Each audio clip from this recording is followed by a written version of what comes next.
morning again. We're going to start with a nursery rhyme today that I bet maybe you've heard before. It goes like this.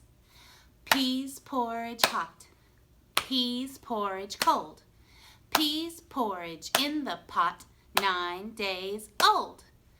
Some like it hot, some like it cold, some like it in the pot, 9 days old.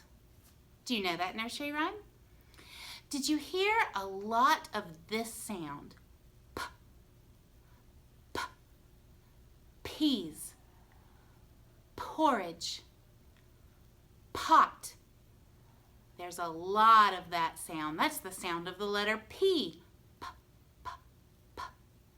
You can make it by making a little puff of air. You can even feel it on your hand. Try it.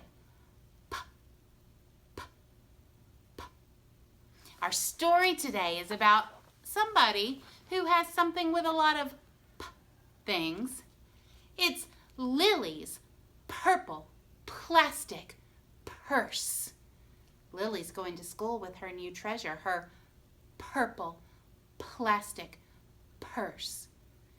It's written and illustrated by a man named Kevin Hinckus.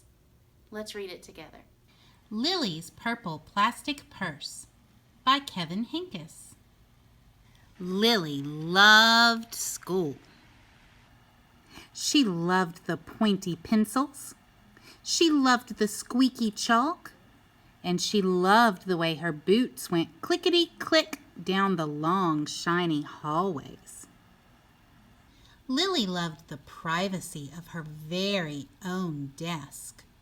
She loved the fish sticks and chocolate milk every Friday in the lunchroom.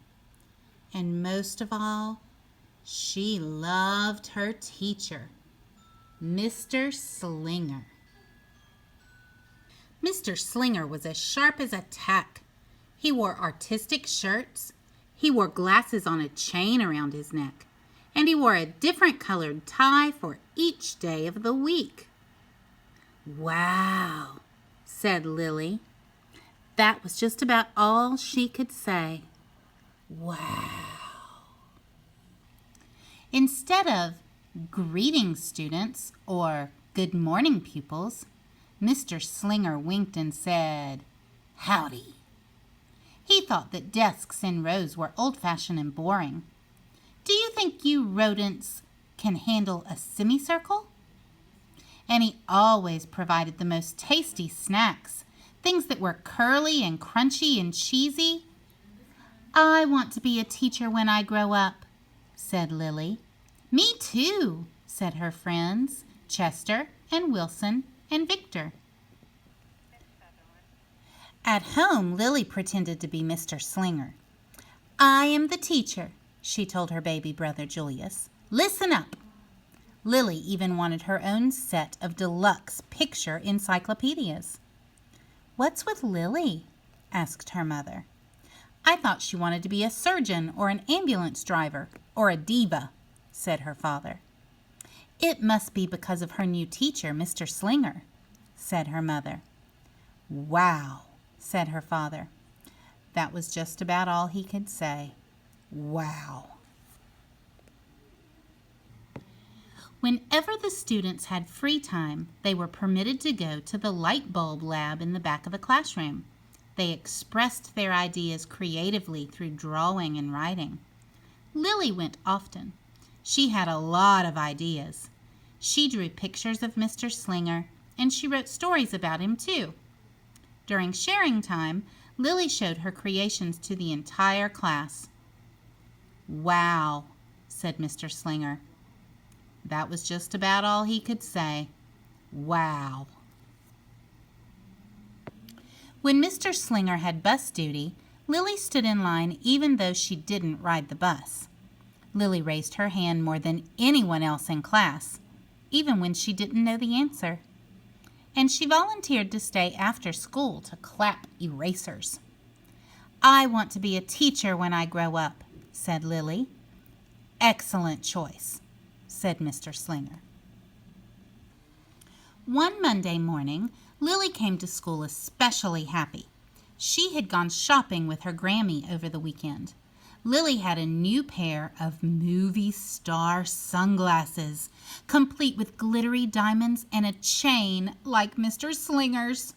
She had 3 shiny quarters, and best of all, she had a brand new purple plastic purse that played a jaunty tune when it was opened. Lily wanted to show everyone. "Not now," said Mr. Slinger. "Listen to our story." Lily had a hard time listening. Lily really wanted to show everyone. "Not now," said Mr. Slinger. "Let's be considerate of our classmates." Lily had a hard time being considerate. Lily really wanted to show everyone. "Not now," said Mr. Slinger. "Wait until recess or sharing time." But Lily could not wait. The glasses were so glittery, the quarters were so shiny, and the purse played such nice music, not to mention how excellent it was for storing school supplies. "Look," Lily whispered fiercely. "Look, everyone! Look what I've got!" Everyone looked, including Mr. Slinger. He was not amused. "I'll just keep your things at my desk until the end of the day," said Mr. Slinger. "Then they'll be safe there, and then you can take them home." Lily's stomach lurched. She felt like crying. Her glasses were gone.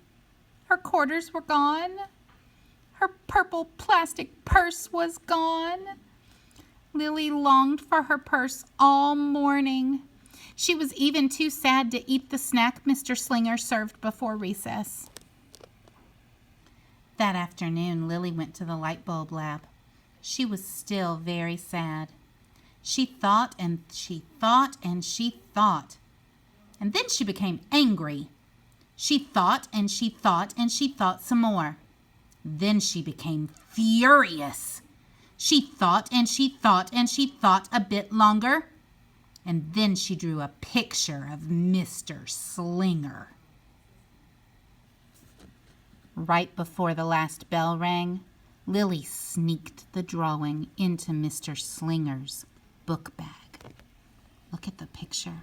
It says, "Big, fat, mean Mr. Stealing Teacher." Oh.